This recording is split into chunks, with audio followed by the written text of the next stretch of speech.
I moved away from the logical place and then started working on myself inside. And then just all this series of crazy divine events happened. And then, so just start anywhere you want in all of that. I really like that you're making it so personal, because a soulmate is deeply personal.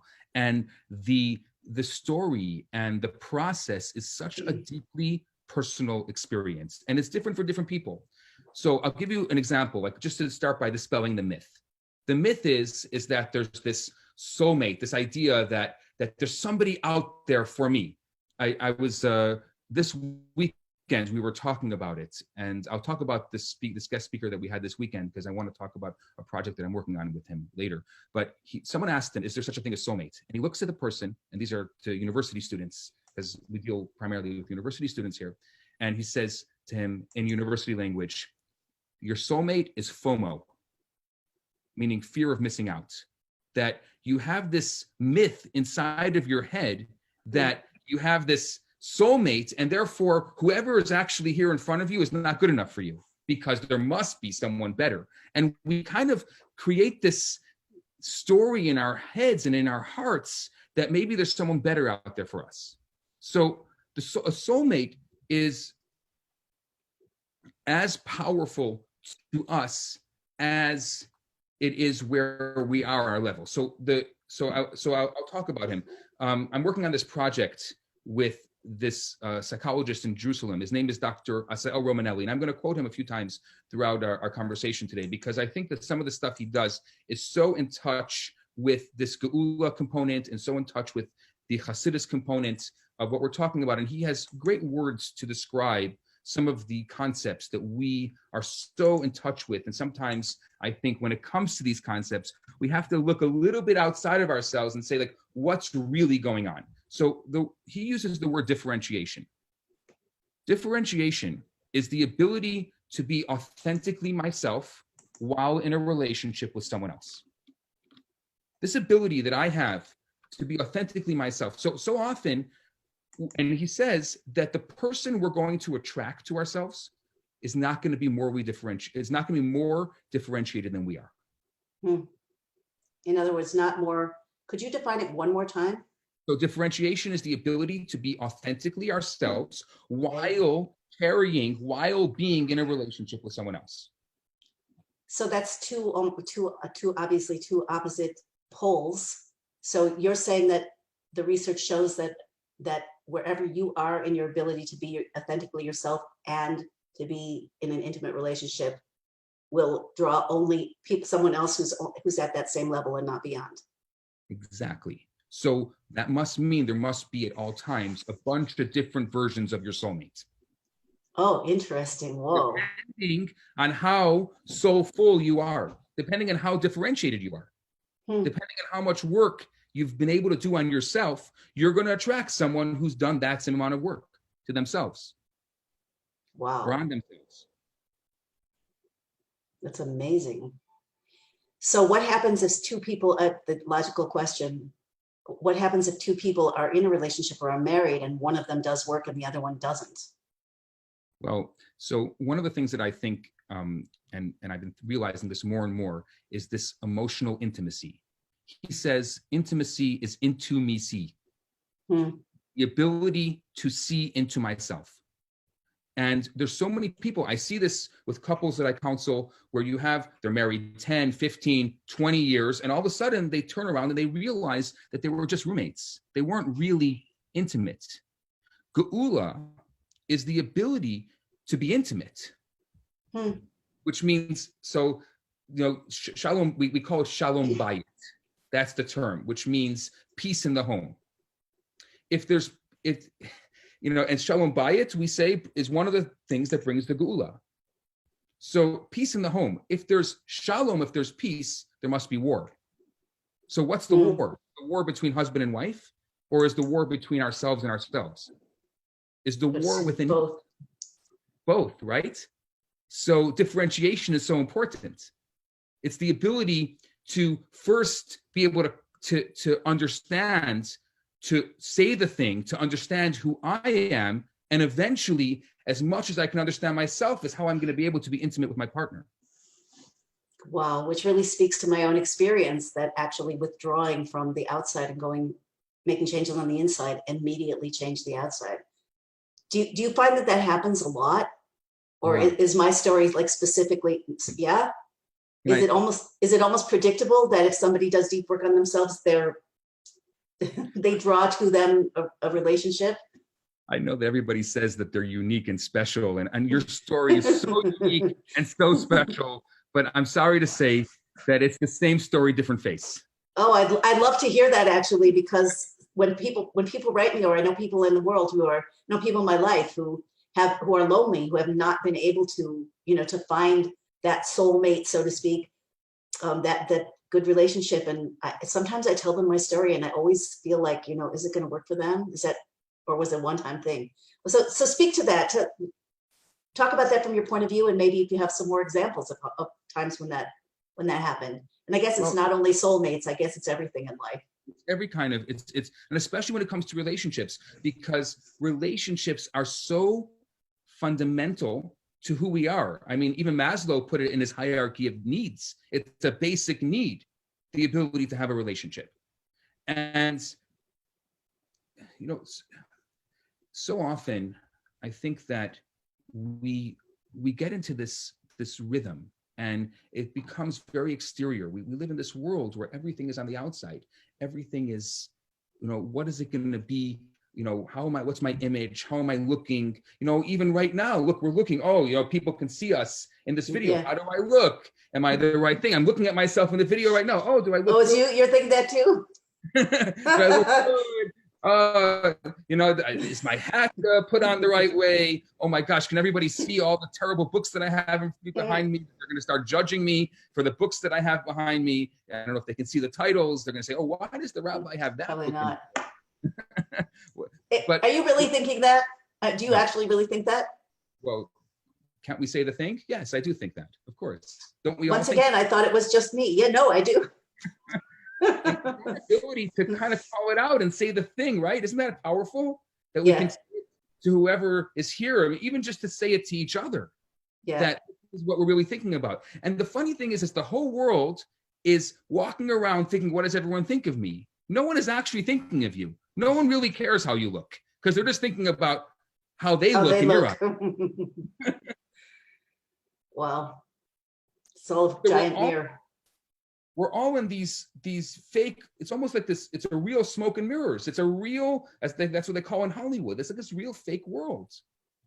And the ability to be emotionally connected to someone else is the ability to kind of step over ourselves, to step beyond ourselves and try to connect with someone else in a very powerful, in a very authentic way.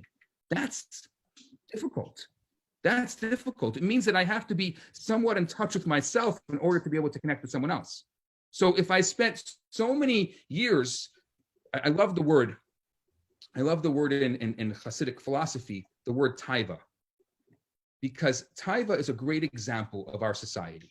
Taiva means a lust, but it's more than a lust. It's a lust that we have no reason for. And actually, so we can totally relate to like the taiva. Like, I was at a Friday night dinner and there was tiramisu, and there was a really nice, it was homemade tiramisu. It looked so good. And I couldn't help myself. Do I need it? Actually, if my brain was thinking of it, I would say, why are you having this tiramisu? Like, yeah, but it looks good. And it was Shabbat. And there's no Shabbat calories, right? That's what everyone tells me. So therefore, it must have been amazing, and I have it. That's a taiva. But the ability to have self-control is a muscle.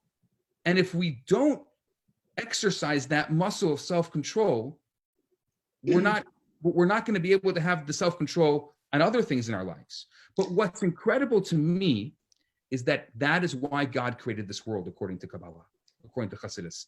That God created this world because God had a taiva. The same way I have a lust, God also has a lust. And the same way that God has that lust, and that's what created this world, I have the ability to have that choice. That choice is such a powerful thing that it's all that I really own. And when we don't Because, make a choice, it's wait, also you lost me somewhere in terms of how come God's lust gives me a choice. But I also wanted, it's a good point to interject because David is running the video from YouTube onto Facebook now. So I don't know if you need okay. to do Yeah, anything based on that. I saw Yeah. that. So I how come God's lust gives me choice? God's lust gives me choice because, first of all, like, how do you explain? I was talking. Maybe you'll appreciate this. Sorry, a sidebar. I'm going on a tangent off your tangent. So this is the tangent. Great. That's how it goes. That's how it works. So I was having this very, very philosophical discussion on Friday night, and somebody says to me, "Rabbi, you're such a he starts giving me all these compliments. I'm like, okay, thank you very much. What do you want to know? He's like, how do you, such a thinking person, intelligent person, how do you believe in God? So I said, tell me the truth. How much time have you spent in your life thinking about God? How much time? 20 minutes, a half an hour? I mean, you're obviously agnostic or atheist or whatever you want to call yourself. How much time have you spent thinking about God? 5 hours? I spend about an hour to 2 a day struggling with my relationship with God. You have nothing to talk about. Until you start spending an hour or 2. If you want to start talking about science, you probably spend an hour or 2 a day struggling with science. I'm not going to talk about my relationship with science because I don't have a relationship with science. But I definitely have a struggling relationship with God. And I spend a lot of time talking about it. And I think that it's important that we start off by saying we can't start challenging something unless we've struggled and wrestled with it. That is what Jacob and Israel, that is that relationship. Jacob, he who wrestles with God, becomes Israel because that process of wrestling with God. So let's say that God exists. We're creating, if you haven't had the ability to struggle and wrestle with it, you're going to have to take my word for it because I've been doing it for a while. So we have this struggle, this inner struggle. Now, let's understand God. God had this taiva. He wanted a dwelling place in the lower realms. Why? I don't know. I don't know why I wanted that tiramisu. I really wanted it. Did I need it? Definitely not. Did my brain say the calories, the schmalories, it went on and on and on? I don't know.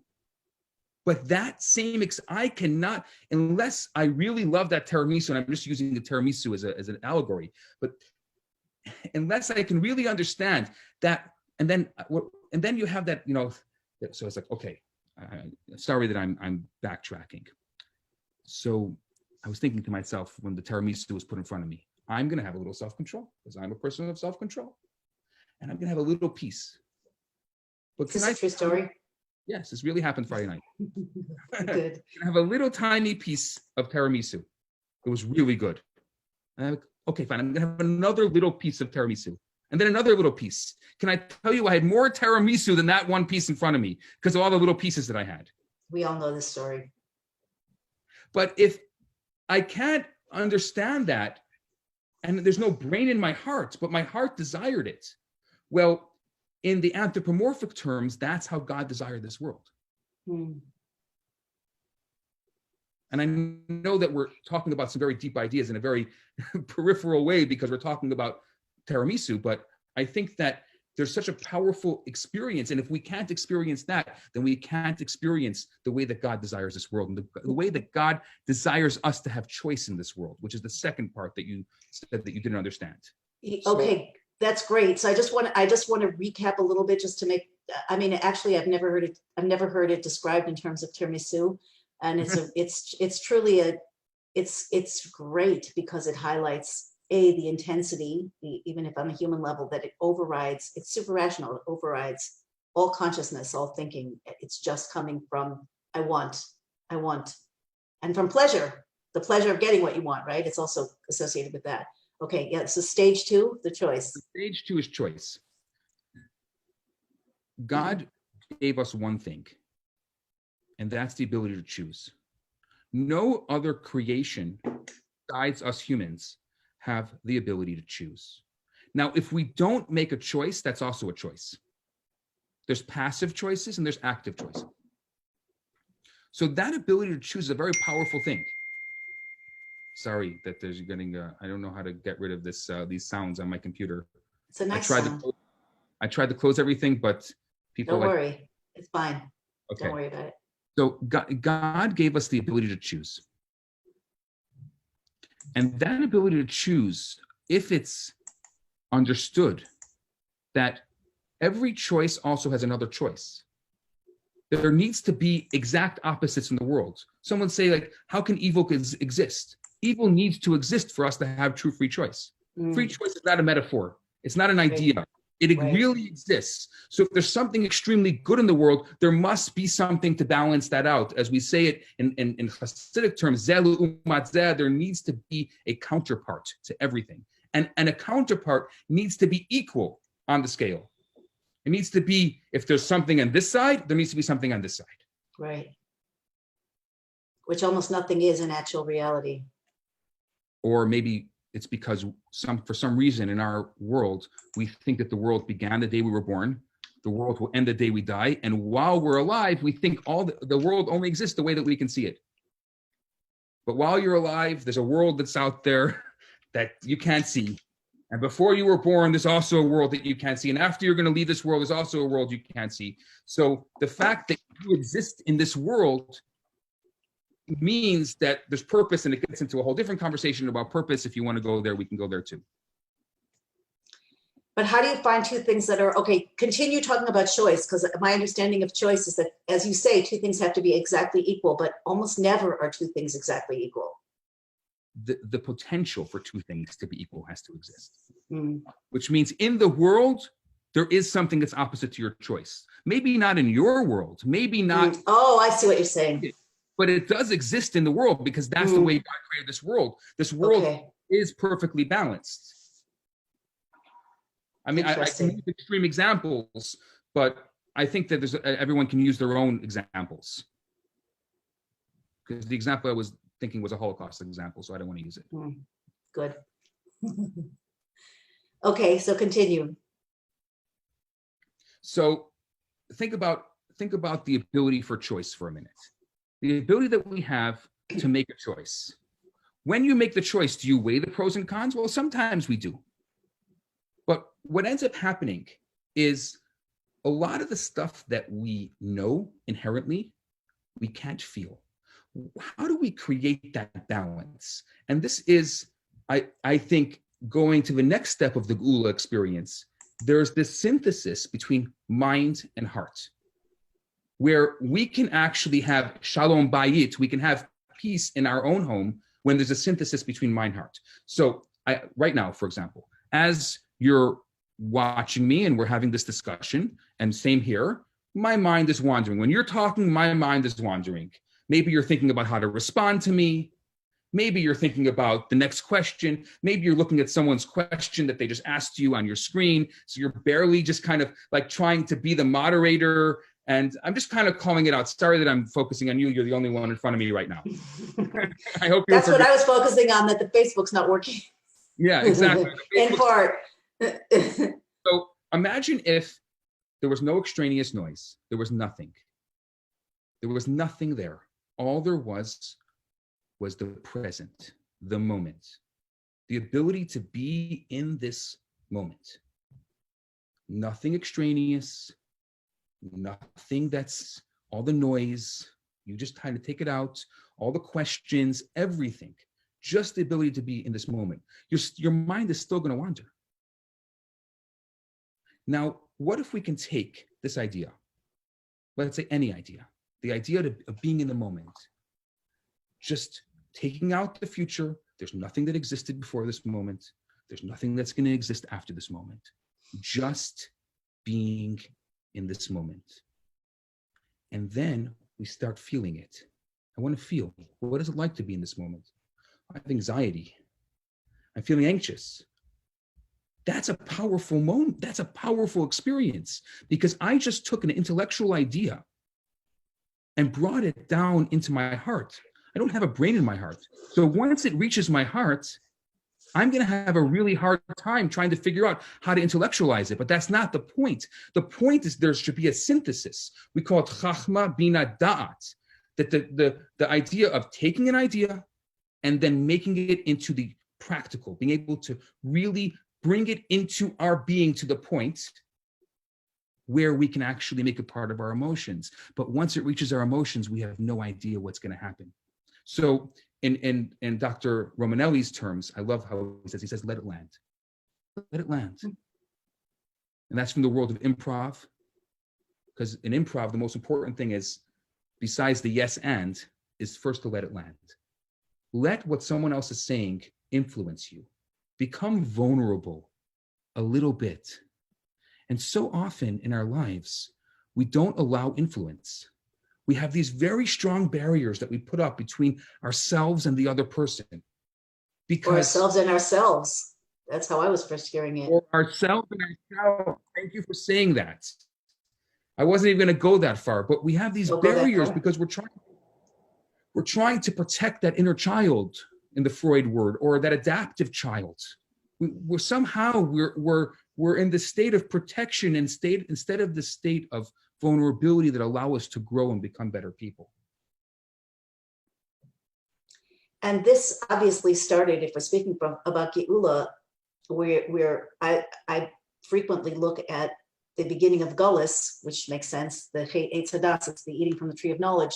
That's where this all happened, where we started hiding from ourselves. I've been thinking about it a lot, especially in the last few days, I guess because of the summit, that when something gets triggered, we tend to bounce out of it, try to manage it, try to push it away, try not to feel it, rather than go into it where it seems like the healing and the secrets are inside of it. Is that aligned with what you're saying? You know, we need to a certain extent, we have to have a little bit of a barrier because the world is a scary place. So, but the problem I find, or the potential solution that I find, is that we guard ourselves in the wrong times and we become vulnerable in the wrong times. Meaning? And we have to think about, when is it proper to guard ourselves? The guard is important. We need to be able to navigate the world. We need to have the proper, the proper ability to, but what about this idea of differentiation? Am I guarding myself when I'm supposed to be vulnerable? What is intimacy? What is intimacy? Is the ability that I can become vulnerable. I can show my shadow to my partner and they still love me unconditionally. I can show so many different parts of myself to my partner and they still love me. That's a very, I can show the raw side of myself, the difficult, the anxious part, the part that I don't show anyone. In order to, we have to become vulnerable if we want to be in an authentic relationship. If we want to be in a differentiated relationship, we have to show a vulnerable side, and that's scary because maybe our partner is going to spit it back in our face. But I think the scary part, and this is what I was speaking to a moment ago, I think the scary part is, I think it begins in between ourselves and ourselves. Quick example, something happened this morning where I reached out to somebody in a certain way, and they misunderstood me and they answered a little bit sharply, and it triggered me. And it was by text, so I didn't respond, but I was feeling so uncomfortable, and I was trying to calm myself down inside, and then I remembered that I want to go in to the feeling instead of bounce out or push it away or manage it or explain it away. And so I sat down for a minute and I asked myself, what is this feeling? And it was shame. Somehow it, as a core, it's there. It got triggered for almost no reason, but it happened. And as soon as I went into it and recognized it for what it is, and that's what I call, snake energy, like this is all the veil between ourselves and ourselves, what separates us, what keeps us from being truly authentically ourselves, like you're saying. It shifted without any need to explain it, but it didn't shift away, it shifted in. And instead of feeling that like uncomfortability, I felt, this really happened, this is really true, I felt kind of an emergence of a much deeper self and a deep connection to God, to that inner awareness. And it was very fast and it was very interesting. It feels like things are always able to go to a new level. So I'd say, if you're talking about differentiation, giving the definition that you gave, one thing is what we allow or what we make or what we expect or what we can count on from someone else, how we are in our relationship. But I'm looking at the first thing that you said, to be our authentic selves. It's not just to express our feelings, that's a level of it, but it's also what's inside of our feelings, I think. It's very powerful. And I'm trying to, I closed my eyes for a bit while you were talking to really allow what you're saying to land, and to allow myself to emotionally take on this part, and to learn something new from you, even through this process. Wow. And I something that kind of hit me is, this is the second time you said it's a true story. Is there this, do we live in this such a fake world that we just think the stories that people tell us aren't true? Maybe. At least people who are maybe not so much in a personal setting, but maybe maybe more in a teaching setting, or in a performing or showing up publicly setting. I don't know. I hadn't thought about it. I mean, obviously the quick answer is yes, but usually if people tell me a story about themselves, I think it's true. I assume it's true. But yeah, there's something to what you're saying. We right now, so often when people present, they're in this self-presentation mode, not in this authentic self mode. Right. That's being properly differentiated, being able to be in an authentic space while being in self-presentation. Like, there's every reason not to be real right now. A lot of people are watching us, or we think so. We don't know. At least I don't know. Maybe you do. And we have this, all the world is saying to us, be in self-presentation, be that person, be that whatever it is. This is Hollywood, right? It's all about acting. But how do we still maintain that authenticity while being in self-presentation mode? That's differentiation. Even in this relationship between the two of us and the person who is watching or listening right now, that's such a powerful thing, because if we're not able to reach that, then the words that we say are not going to enter the heart. The words that we say are not going to affect anyone. So what are we even doing here if we can't reach that level of authenticity? True. It's true.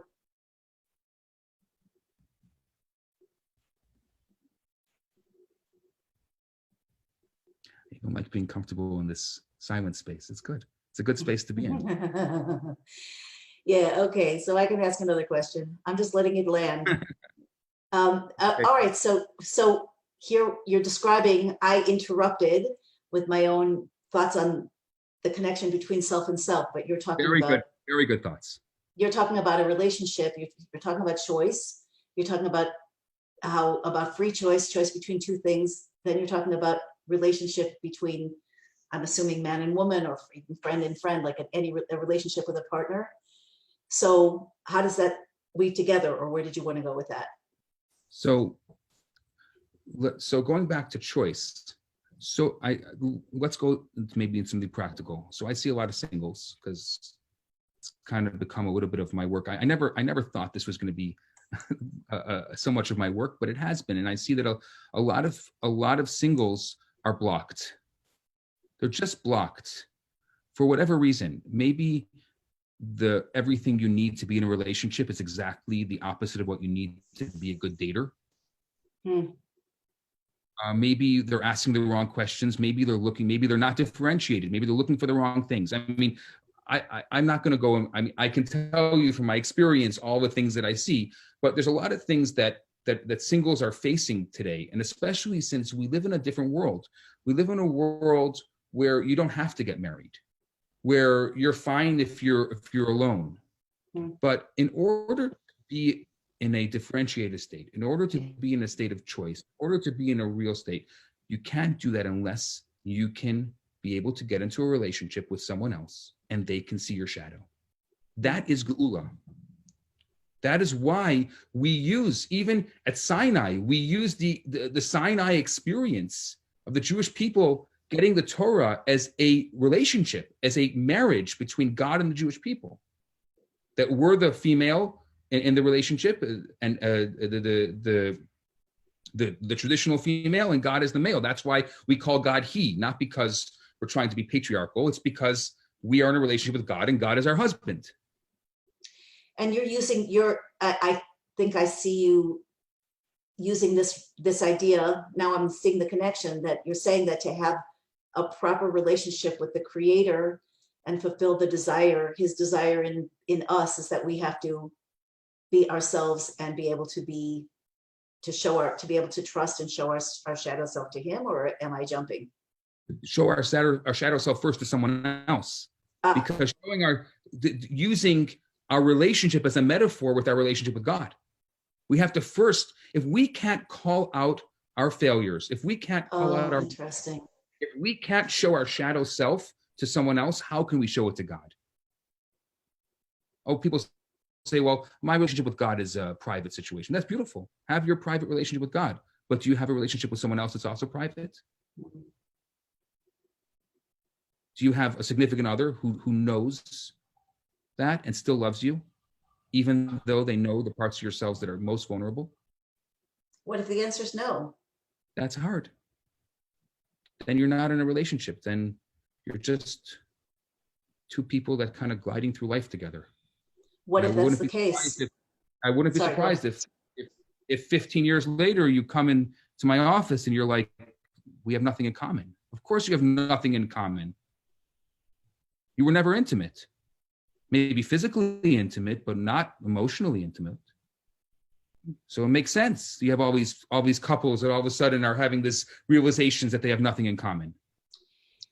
But you're making the case, I think, that without differentiation, which means a relationship with yourself that's authentic, a relationship with somebody else that's authentic, you can't have a real relationship with God. Is that the case that you're making?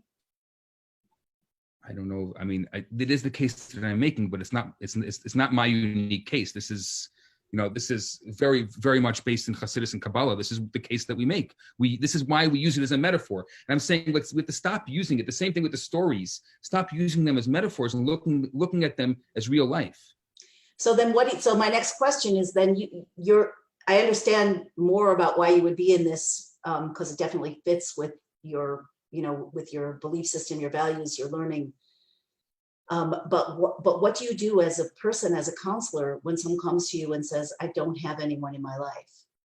Or what do you do? That's a harder case. What do you do when someone comes in and says, I'm married to an abusive person, or I'm married to a closed person, or my spouse has Asperger's, whatever it might be? If that's not just blocking the relationship, that's blocking a relationship with God, in line with this premise. So what do you do? And what does that person do? We always have choice. We don't find ourselves in situations. The Rebbe once told Rabbi Jonathan Sachs, we put ourselves in situations and we maintain those situations.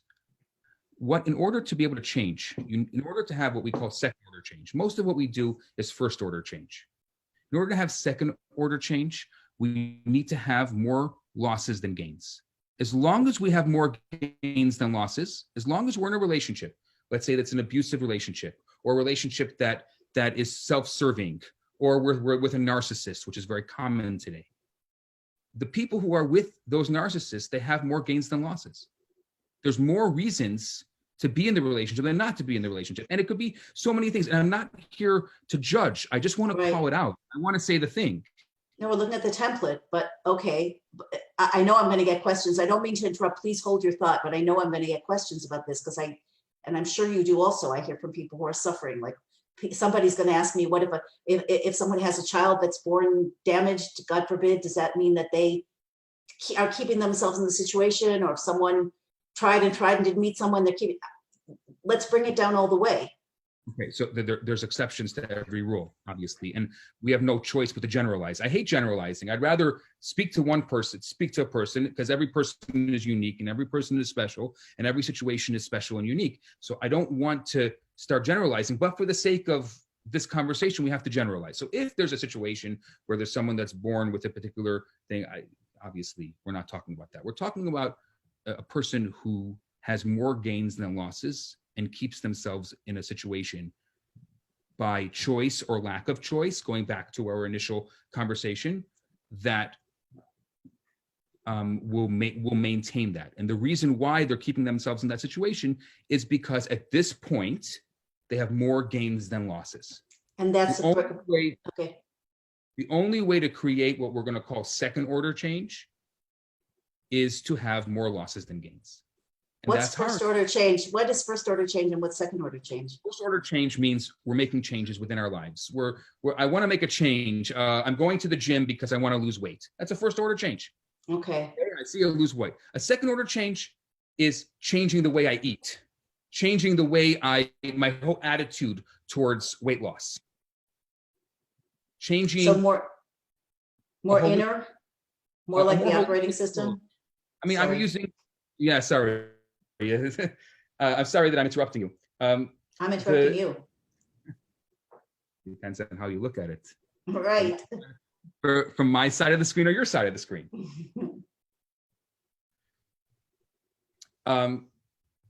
It's more of, let's say let's use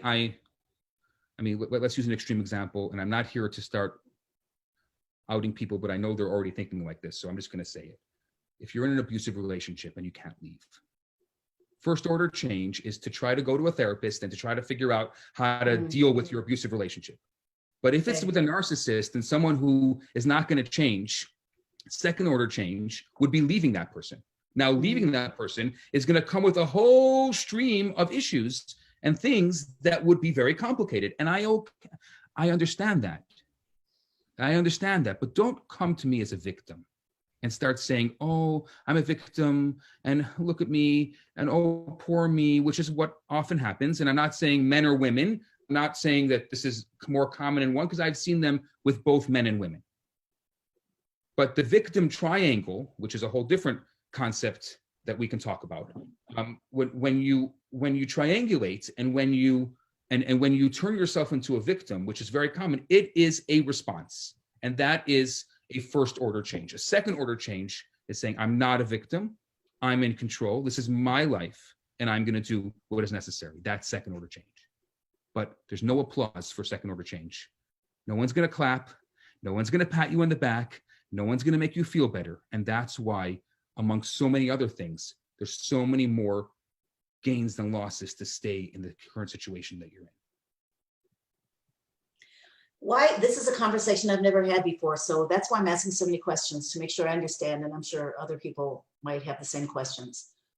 Why is it that nobody would applaud? I see that you're saying that one first order change is a change in a detail, in a system, in an environment, in a context that exists. The context doesn't change, something changes, a detail, some aspect. And then I think you're defining second order change as a change in the context. You move out of this context, you go to a whole new context. Why is it that nobody would applaud? That seems like very courageous. Well, I mean, I use an extreme example. It could be that someone who leaves, some people, let's say, who have done it will applaud them. But in yourself, there's going to be you're leaving a lot of things.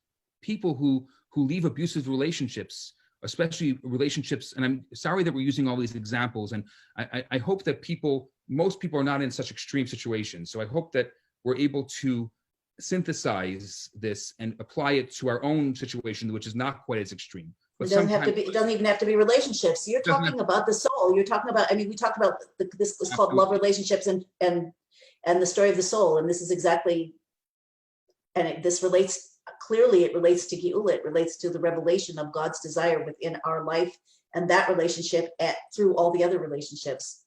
So let's talk about the soul, because I don't like using this extreme example because maybe people can't relate to it. For me to change in my life, to make it, I do a lot of first order change. First order change, I do it all the time. I want to become better. I want to use this, self-control. I'm not going to eat the tiramisu. Yay, I win. I didn't eat the tiramisu. But to exercise that muscle of taiva, that muscle of lust, of self-control, to the point where the tiramisu is not even a conversation anymore. There's no applause for that. Inwardly, because I feel, okay, I don't want to, maybe we're having different experiences. I feel like, push it, I like this. When I can experience, I mean, way back when I first became observant, they used to talk a lot about how learning Hasidus, learning mystical Torah, if you could change one of your character traits at the core, that's like a life's work. So when you're talking about a second order change, it could, and you're describing losing a taiva for something, losing that lust for something, so that it's no longer being generated from within your system. You've changed something at the root, or at least some level of root. To me, if we're talking about the way I would feel at accomplishing something like that, that's like a profound joy, pride, celebration, connection, gratitude. How I can see what you're saying is, in the process of making a first order change, it's all like rah rah, yeah, wow, I did that, and you're staying in a secure, happy, or stable, solid situation and getting better in it. So that feels good. That's like simcha. That's like joy, celebration. Right. And when you're making a move out of a certain situation on a much deeper level, like out of an abusive relationship, which is a very valid example, or out of a whole way of being around something, the process of doing that, or the fallout from the initial move from one plane of being to another plane of being, that doesn't feel good. That feels almost like melting down. But when you get there, yeah, shit, please. Can I push back and maybe ask you a personal question? Yes. At some point in your life, you made a huge change, a second order change, from being whatever they call, I don't even know what this means, not religious to religious, about teshuva. It's a whole different conversation, or going from not observance of the Torah and mitzvot, or little observance, I don't like to say no observance, little observance to more observance. Right. What did your mom think of that? My mom, well, it had already happened to my brother, so she was a little bit broken in. So what your brother did? She did cry. We all thought he was crazy. It was very disruptive. And now that you mention it, it was very disruptive to my life, because I didn't eat where I used to eat. I didn't hang out with who I used to hang out. In fact, I ended up moving from Minnesota to New York, and it was a massive change, and it took a while to rebuild. Did the second order change get applause? Initially, well, from the people who were already there, yes. The people who are already there, but that's getting propped up. Oh, that's what you said. You said that. You said that by the club. We're not getting right. about from the people who matter most. Oh, wow. From your mom. Wow. So this is every trail breaker, every person who leaves a system and leans into a new system where most people aren't, is, you're saying, not going to get applause. That's very interesting. Okay. I'll give you that. Okay. Sorry for going so personal, but that's it's great. It's the best. All right. So second order change. So, and how does this have to do with the relationship, with the differentiation? So going back to differentiation, going back to choice, going back to second order change.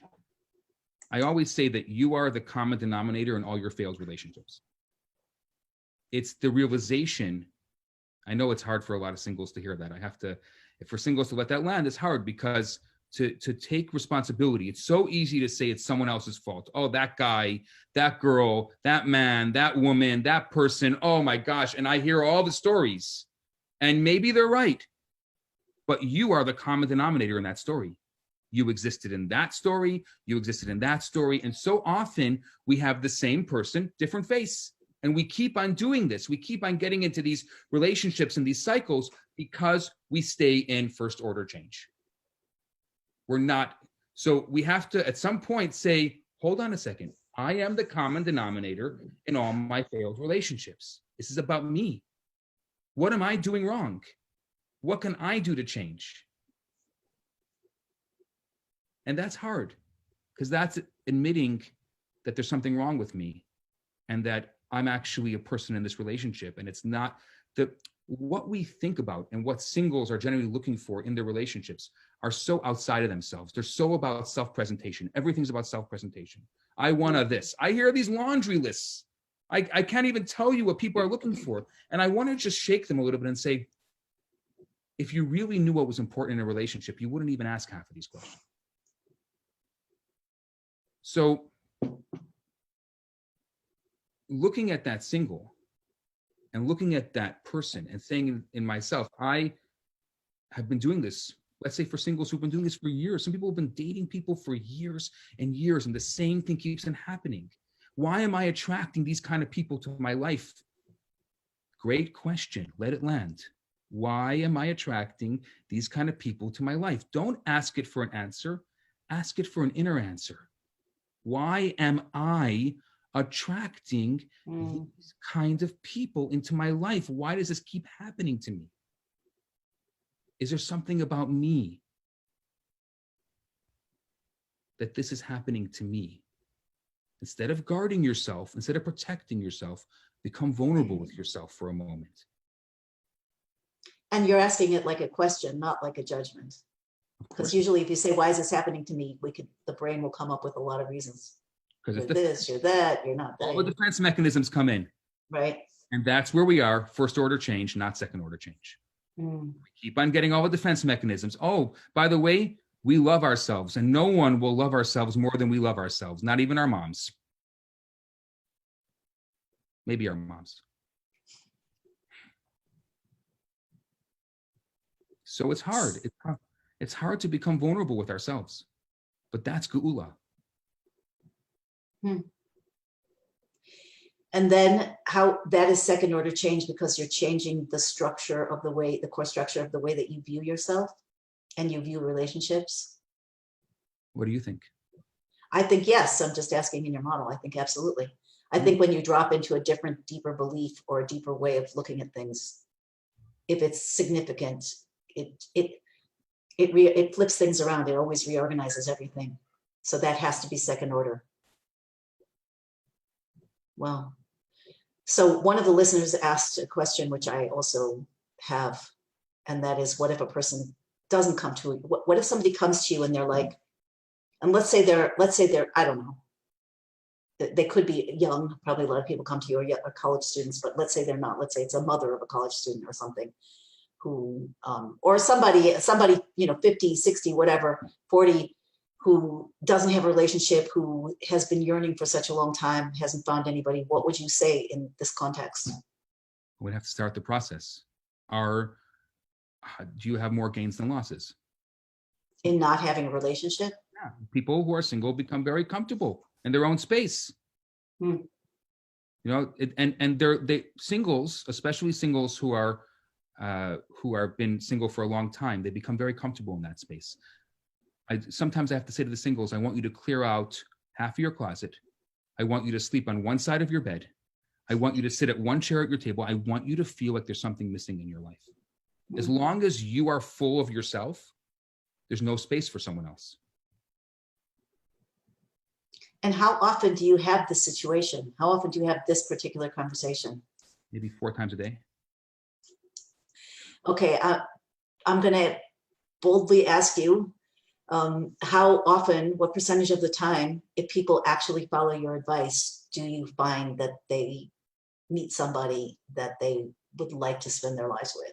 It depends on how they follow the advice. Everyone responds to it differently. I like to be direct. I don't want to beat around the bush. We have no time. The world is in a Geula state. The Rebbe said the fire is burning. When the fire is burning, you don't ask questions of how to, you just take your hose and you do what you have to do and blow it out. So I don't have time to beat around the bush. Therapy is wonderful. Some people need therapy. It's wonderful. I'm not a therapist. So I'm not expecting a therapy. So I'm going to say it as it is, how I see it. I'm going to use my laser eyes to see it, say it, and you can go to your therapist and deal with the rest of it. Okay, but this really is connected to the story that I told when I said, I don't know if it's just me, and you said, no, it's universal. So I'm really trying, let's say somebody does follow the prescription. I'm looking for the formula, like from your experience. Okay. If somebody pretty much follows what you say, are they likely, like I'm wondering if, there's a fear of, I fear for other people, arousing the feeling of being missing something. And then if it doesn't show up, you're in pain. Let's just say, let's first talk about what I would say before, Right. let's say, what would I say? So there's a number of things. Number one is, what I say is not my own. I don't make this stuff up. So I look at what the Rebbe would say to people during, so first of all, the Rebbe would often say that they have to do something physical, become what we call a keli, become a vessel for a blessing. If you want a blessing, you need to have a vessel that's going to hold that blessing. So there are particular things the Rebbe would say to different people, and there's about, 20 things if you want, you can post it on your blog. I can send you all those 20 things that I've collected of those things, and you can decide. Yes, please. And most of those things have to do with going out of your comfort zone. The Rabbi would say, for example, give to a needy bride beyond your means. Going out of your comfort zone. Give a certain amount of charity every day. Take on an extra bit of learning. Take on a specific learning of Hasidus, which is going to help you introspect. We have to become a vessel who want a blessing. Marriage, finding a significant other is a huge blessing. Maybe outside of children, it's probably the greatest blessing that can be given. So with a blessing that size, we need a nice size vessel. If there's no space in your life for someone else, then you got to empty the vessel. A lot of our vessels are filled with junk.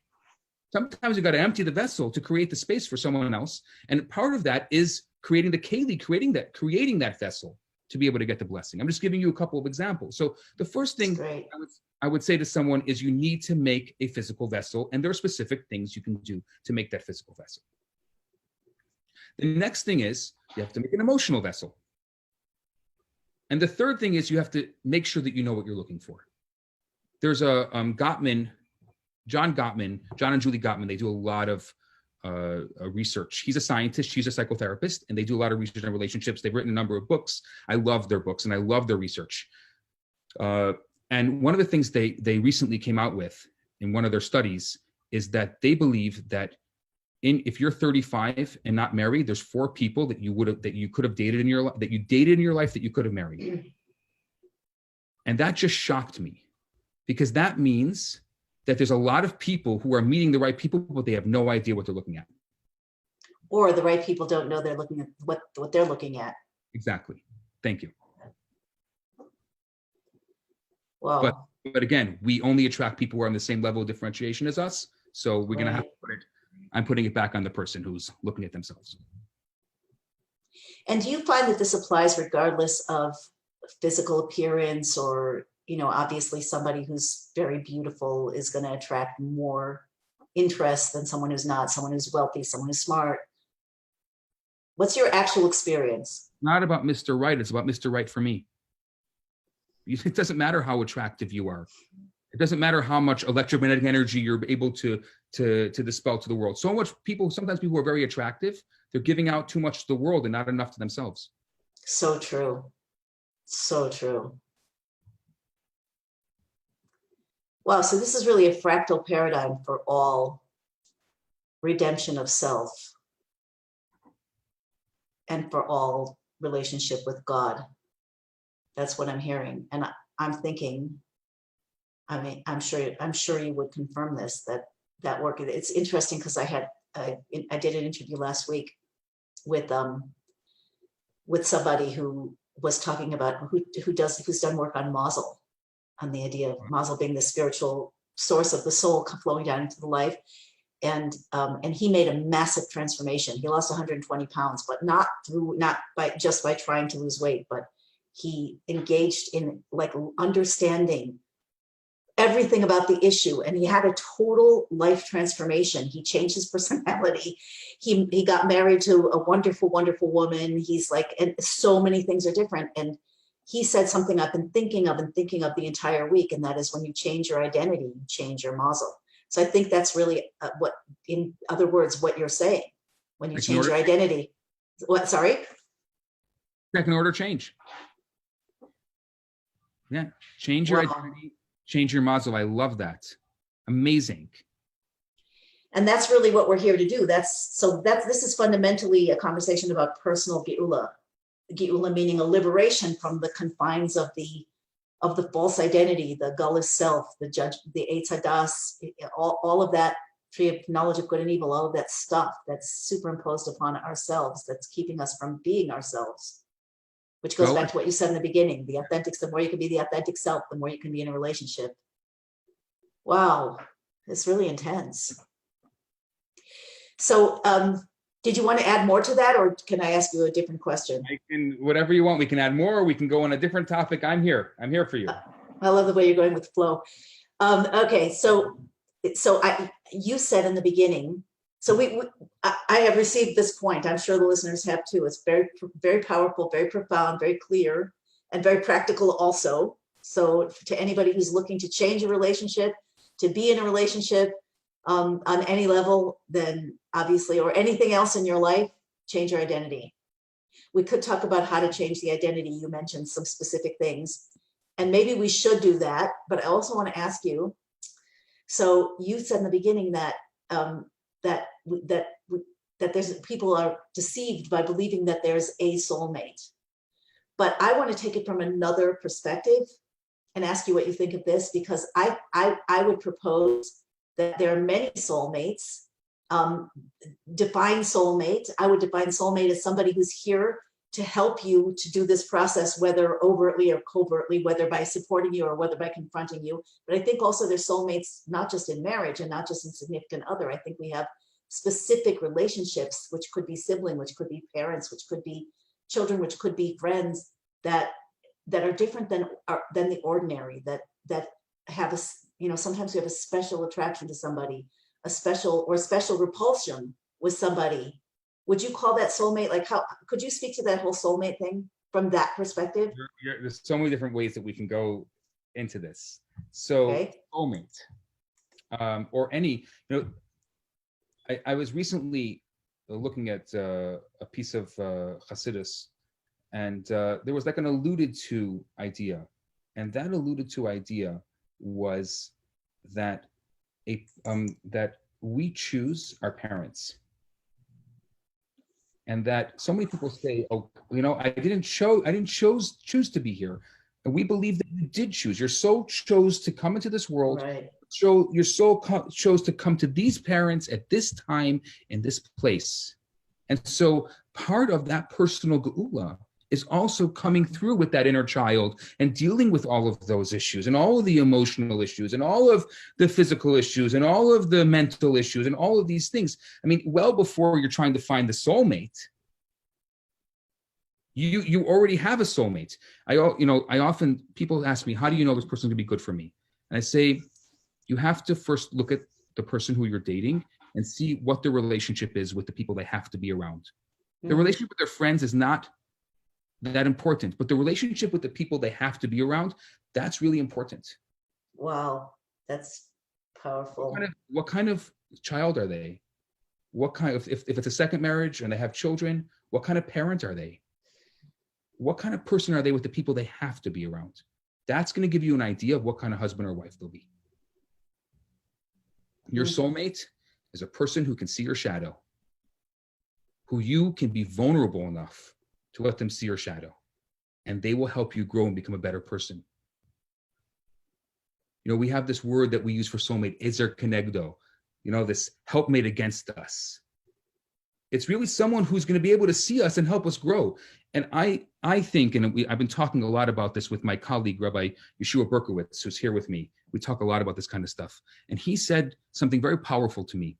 He said, I think that you have we all agree that we have many different types of soulmates, but we took two different types of soulmates. I think there's a soulmate that will just yes and you, and a soulmate that will help you grow. And I think some people go for the yes and soulmate, the one who's going to smile and say, oh, you're amazing, you're wonderful, that's great. But how long is that going to work for? And people do that. It could be their whole life. But you see that even maybe after 5 or 6 or even 8 years of marriage, I'm not saying it's wrong. It's a choice that they made to go with somebody who's just going to agree with them all the time, is that they're still kids. They never grow. They never went through the process. But someone who's your ezer kenegdo, someone who's going to help you grow and become a better person, that person is so powerful and a different kind of soulmate. The other one could also be a soulmate. I think most of us look for, it's so interesting. Most of us look, maybe that's not true what I was going to say. I'm just thinking again of my personal story that when your mother-in-law connected to a friend that you also know, who ended up like reaching out to me, this friend whose husband met my husband in Morristown asked what he wanted, and he said that he wanted someone who, when he pushed, would push back. I don't think he knew what he was bargaining for, but it's so interesting that now that in the light of this, I guess it's also that the soul, the superconscious, the soul tells us, I guess, what to want. I don't think I was thinking about that. And actually, I don't get so pushed so hard. But you're someone who's been working on yourself your whole life. So that wouldn't that make sense? That if you're working on yourself, you're going to want to find someone who's going to push you back. You want to be able to work on yourself in a better way than you did before, when you're only half of a whole. Yeah.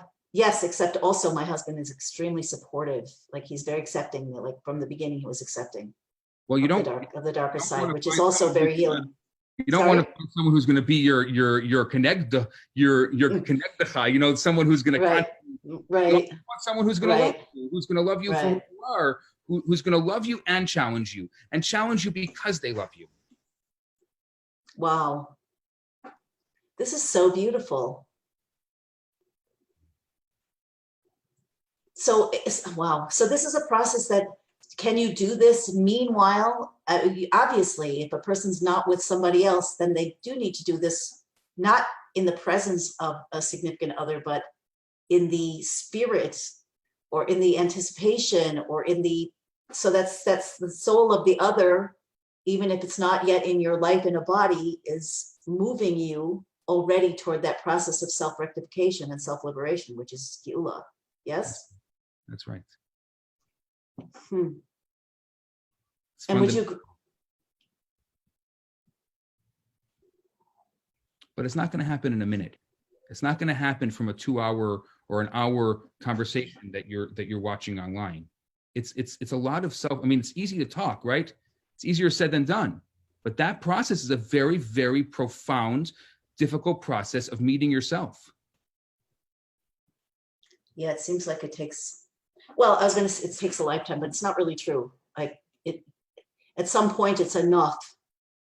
I think it's important to build the relationship. I think it's important saying this because a lot of people will say, "Oh my gosh, what you're saying," and I've heard this from others. What you're saying, I'll never reach it, so probably I should never get married.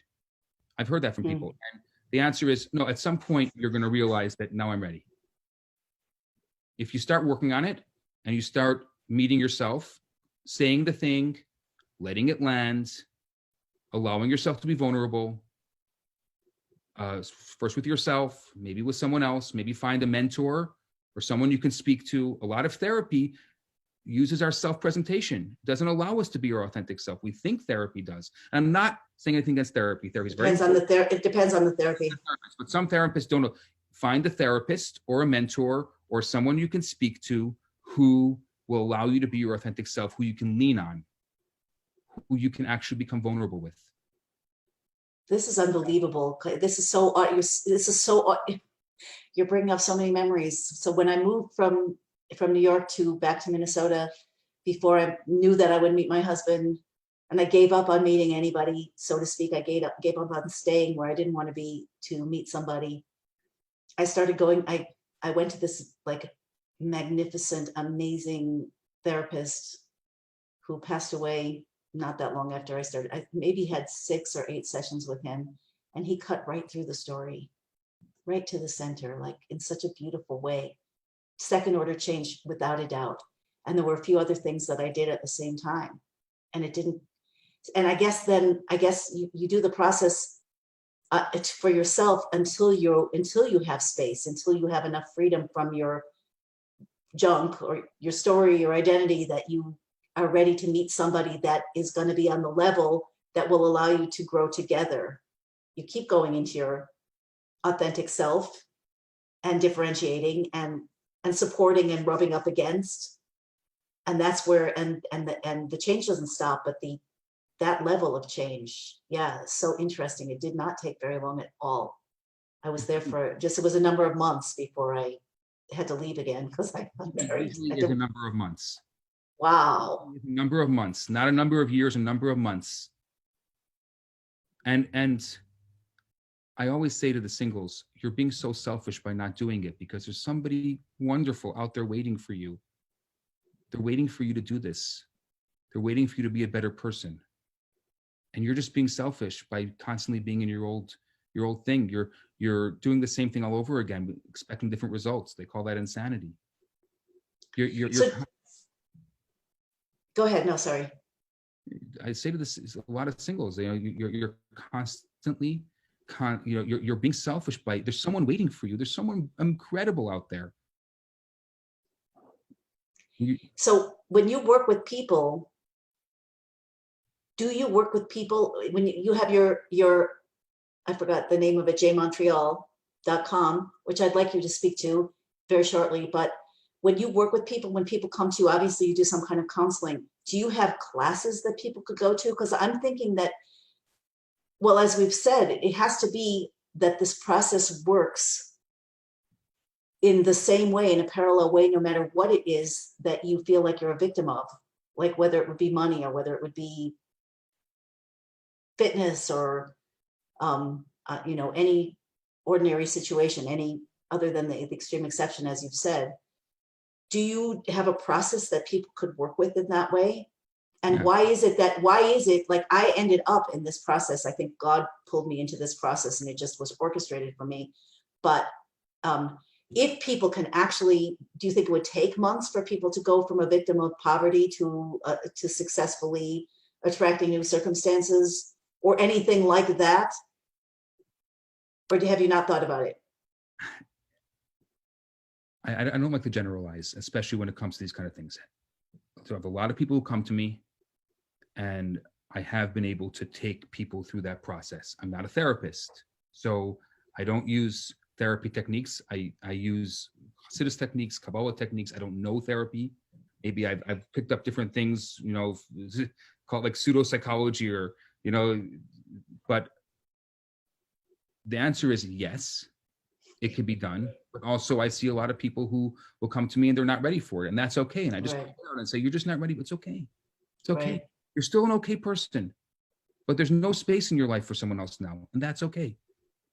Or something else. Or something else. And if you're okay with that, fine. If you're not okay with that, then ask yourself that question. Is there space in my life for someone else? This is so provocative because you're calling out second order change. Many pieces are moving around in my brain right now. So looking at I forgot the terms that you used, but the cost and the benefit, I don't remember how you expressed it, but if a person is a victim in any situation following this logic, the way it looks to me, then you would say that there are more benefits in staying in the situation than there are in getting out of the situation. Losses and gains. Okay, so if a person realizes that on the bigger order of things, in stage one, they have more gains than losses, but if they're willing to make the move, that non-celebratory, lonely move of going to the second order change, then they're going to be more losses than gains in staying stuck. And then it's going to be a whole different ball game. Then what would be the next? Do you have a process? Like, are there 5 steps? Like, obviously there are lots of details, but if we wanted to sum this up, how does a person go into a second order change process? Are there steps that could be defined? This is not BuzzFeed. There's no 5 steps. I'll bet there are. There are. But it's very important to know, like I think about often when the Rebbe took on his leadership, he said that, he said, well, in America, you have to have a mission statement. And what was the Rebbe's mission statement? It was love of God, love of people, and love of Torah as a triangle. And the Rebbe said you can come into it from any point. You can love of God leading to love of Torah and love of people leading to love of God and love of Torah leading to love of God and love of people. So there's no 5 steps that are linear. It's 5 steps that are fluid. So it depends on where you are. So I wouldn't want to just say, yes, there's a lot of really great tools, and I have a lot of exercises. I do different types of exercises with people, tools with people, definitely. But it's a fluid process, not a linear process. Right. So do you work with groups? I do. One of the things that I've been doing now, when I speak, I don't only speak now, I try to do practical workshops as well. And so it's about, it's very rare because most of the time when people bring me out, they want me to just dazzle everybody. So I tell stories and jokes. And if you want that, I can be in self-presentation mode and I can tell you the stories and the jokes and make you all feel good and you go home afterwards. It's rare that I have the opportunity like we're having now to really be able to have a real authentic conversation and to do workshops with people and to really bring out some of the shadow side and bring out some of these things. And one of the things that I'm working on right now is, thank God, as a rabbi and being that I've been doing a lot of matchmaking, I get often asked to do weddings.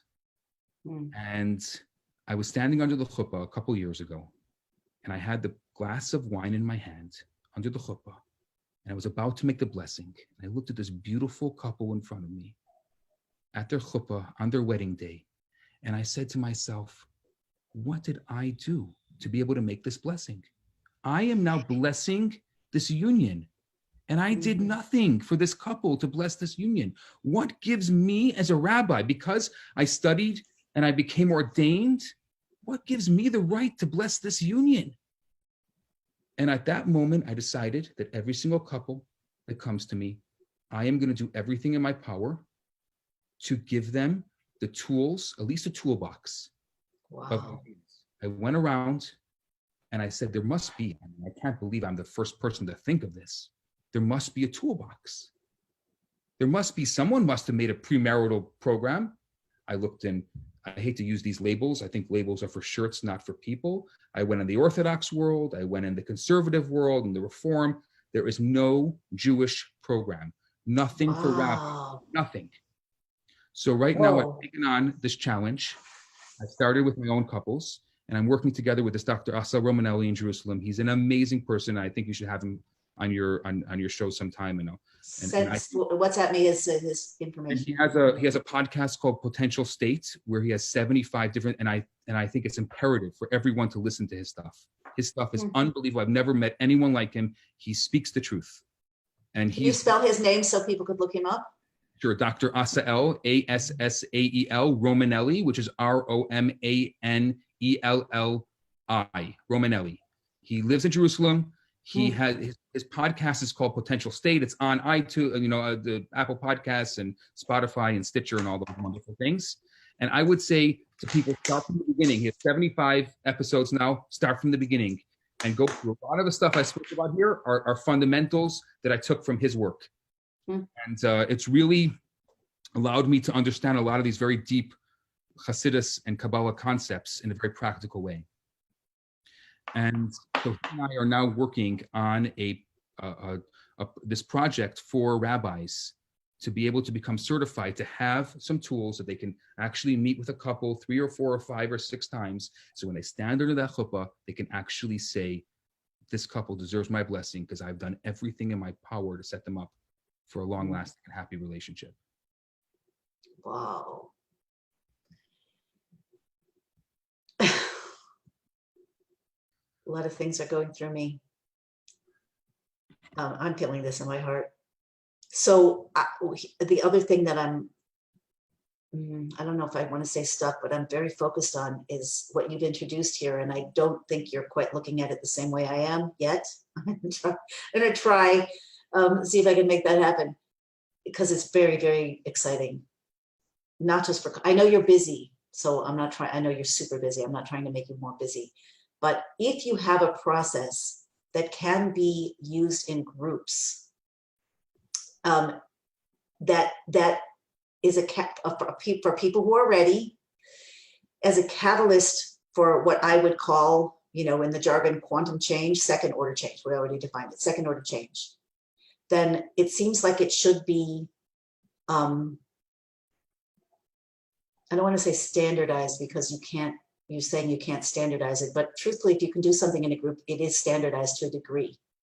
There's a limited number of ways that you can work with things, and I can train people to be able to do it. It's not, you can train people. It's a skill. It's a skill. I can train people.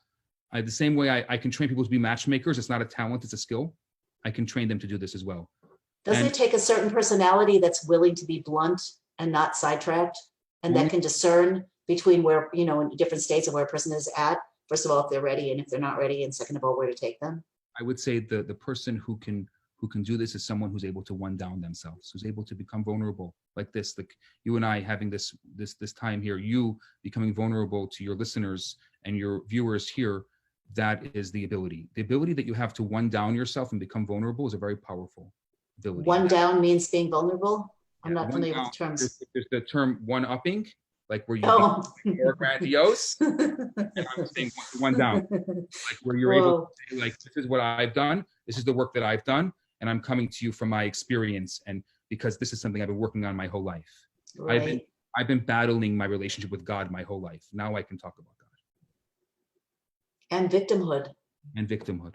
And feelings of being broken and Absolutely. inability to move forward in various ways or to experience the things we want. That's universal. Wow. Saying the thing. So powerful just to say it.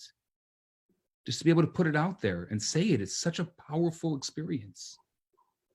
We don't give it enough time. We don't even let it land. We're just like always looking to answer and answer and answer. Just allowing it to land.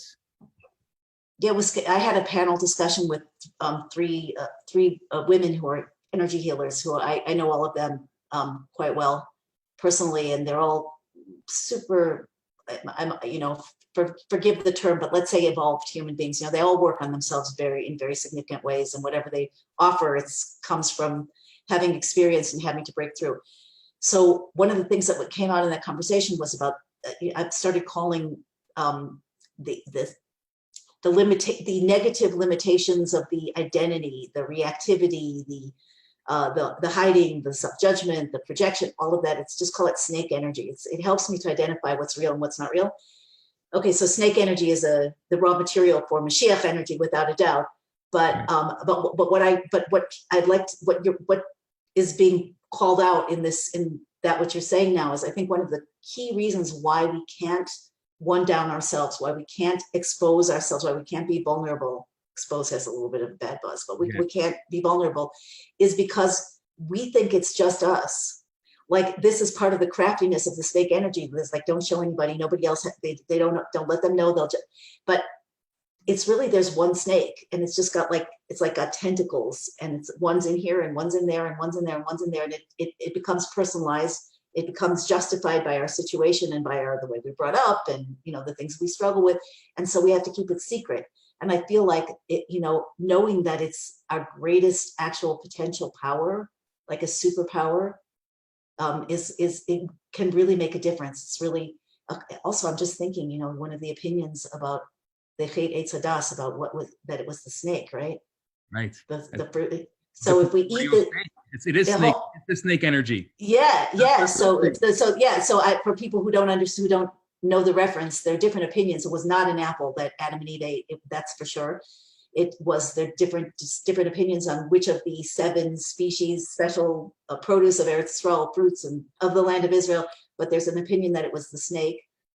And so, so what? So where was that leading? So if we realize that that's really at the core, then when we don't allow it to, when we realize that it's an internalization of potential that came out in all of these negative ways, it really gives a tremendous power and incentive to work with it and to be willing to be open. I don't think it would take that much for it to become a real trend.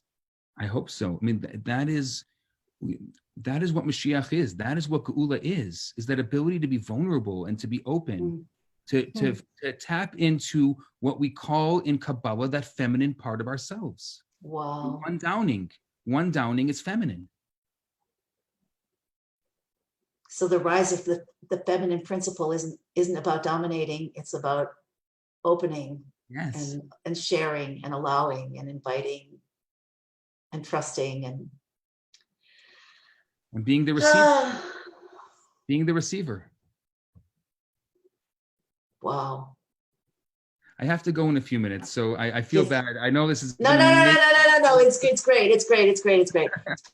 I just want to ask you to talk about just for momentarily, as we discussed before the call, the what you do for singles, and this I will say, Rabbi Bernath expressed, and obviously it's we promote Jews marrying Jews. So he facilitates that for Jewish singles, although these principles obviously are going to work for anybody, and there should be that kind of service for people who are close to the Torah who are not Jewish. Maybe something we can work on together. I'd love that. I'd be very happy to work on that with you, because I think that it's I think that it's not be very hard for us to set that up. Okay, we'll have to talk about that. So well, it's definitely a rising movement. So, okay, so talk about what you do for people and how they could be involved if they want to. So one of the things that I've realized is that there's with our Facebook society, there's not enough face look, and we need to. There's very hard for people to meet. So it's not about online dating; it's online meeting. That's it's a very big distinction. Because so what I do, it's all matchmaker based. It's private. People put a profile on a website. It's just because we bought some very strong algorithm. So actually the computer is intelligent and will give me ideas that I would probably never thought on myself, and I can literally look at two profiles side by side and see all the similarities between the two and set people up. So the easiest way to do it, I have a lot of different sites. The site that I work on primarily is jmontreal.com. That's jmontreal.com. If you can spell J and spell Montreal and .com, you got it. And if they put marketing code Rabbi's Gift, then they get a free month of this service. Rabbi's Gift, no apostrophe? Nothing, just the word Rabbi's Gift, one word. They get a free month of me matchmaking, or one of the people on my team matchmaking for them. And I'd be very, very happy for them to try, if especially with the singles, if I can help them. And I think that perhaps we have another project that we have to work on, and that's definitely something that I can practically offer. And obviously, if anyone would like, I don't like the word coaching, but guiding. If anyone needs guidance, I'm happy to work. I work with a lot of singles and couples and try to help. So you're saying one-to-one, so you do this kind of work one-to-one? I think it's best one-to-one. But you have limited time, although you don't seem to show it. You have time for whatever you want to have time for in life, right? I don't know. Now that's provocative. We do. How is that possible? What do you mean? Unless we eliminate most of the things we think we want and we prioritize, then we could make time for the most important things, but you don't have unlimited time in the world. Anything that anyone can do, anyone should do. Things that are unique to your purpose and mission are what you're supposed to do. I think I heard that from the Rabbi. Yes. Well, so for the counseling offer, are you talking about counseling for any topic, like if people want to break through in any area of life, or specifically and this is for Jews and non-Jews, or specifically for Jews? It's about breaking through. And obviously, I also work together with Dr. Romanelli, who also does, he'll take care of some of the more extreme elements. Sometimes we actually have singles and couples that we work on together, because I'm not a therapist, and sometimes I do need therapy, and I definitely recommend him because we work on that same wavelength. Wow. So I can work on the spiritual side, he can work on the emotional, physical side. So working together with a therapist for me is worked well, and I recommend that. And yes, definitely. So if you want to see yourself, if you want to see your shadow, and if you're willing to I don't do the BS. I'm not going to sit there and smile and listen to all your stories. That's not my story. That saves time. That makes more time. It does. So is this for any people, or is this also specifically for Jewish singles and couples? Anybody. It's open for anyone. I just want to tell you that Kelly, I don't know who Kelly is, but Kelly just wrote, "Okay, I'll remove half the items in my closet." Yay. Okay. Just for Kelly, this whole thing was worth it. Well, I'm sure many more people than Kelly will be benefiting. This is really, truly transformational. It's a lot of fun and very, very mind-opening. Okay, so to be continued. And before you go, is there anything that you wish you had said that I didn't ask you and we didn't get to? And is there anything else you'd like to talk about in terms of what you're up to? Because you are a Renaissance man, and I know there's a lot of interesting stuff under that hood. We can talk about, but I want to say one thing to the Kellys of the world. That if you want to look into yourself, Kelly, and see what's going on when you go home at night and you flip off your shoes and sit down on the couch and you take that sigh, you have to realize that the whole day you're on self-presentation mode. People who are in a relationship, they can't have that extreme.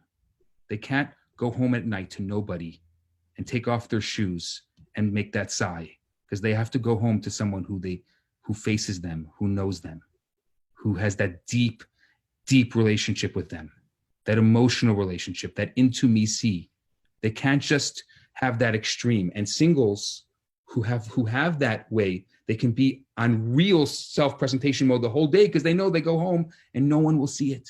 No one knows. But it's too dichotomous. It's too opposite. That's not the way the world was meant to be. So there are a lot of people out there doing that, never showing themselves to anyone. Never showing themselves to anyone. And it's really easy and it's really comfortable. But this world is not about its comfort. The world is about being real, connected, being differentiated, being emotionally vulnerable, being truly feminine. That's what the world's about. Makes me want to cry to think of that. It's so lonely. So lonely. I think about it so much. I see so many people who are so lonely. We're not supposed to be lonely inside. That wasn't what God intended for us. And Hashem should bless all those lonely people, should give a real blessing to each one of them, that they should be able to look inside, deep within their soul, and realize that that is not the ideal way to live, that there's a better way to live. And that, yeah, it's hard to be vulnerable. It's hard to let ourselves go. It's hard to lean on someone else. It's really, really hard. But it's so much better. And I know there's no applause for it because it's second order change, because we require so much change, but it's so much more powerful. It's so great at the end. Maybe there's no applause in the beginning, but man, it's nothing better. We'll applaud you through the process. We will.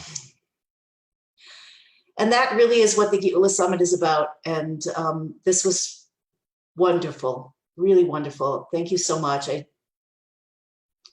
Really very, very, very powerful, important, foundational. And this is what love's got to do with it.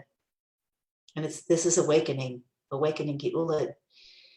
Personal Geula begins with the beginning of awakening. And I hope that I'm sure that this is helping people to open and accelerate that awakening. And many blessings on all of your work. I hope to hear a lot more about it and maybe to collaborate. And thanks so much. Thank you for everything that you do, for even exposing this and allowing us all to be able to reach people that perhaps need to hear it. And what you're doing is something that is just incredible. And I had an opportunity to watch some of the other presenters and just seeing it from so many different sides. You're doing something absolutely extraordinary, and Hashem should continue to bless all your work, everything that you do. Amen, amen. Thank you. We should have Mashiach now. Amen. Have a great day. You too. Bye-bye. Bye, everybody.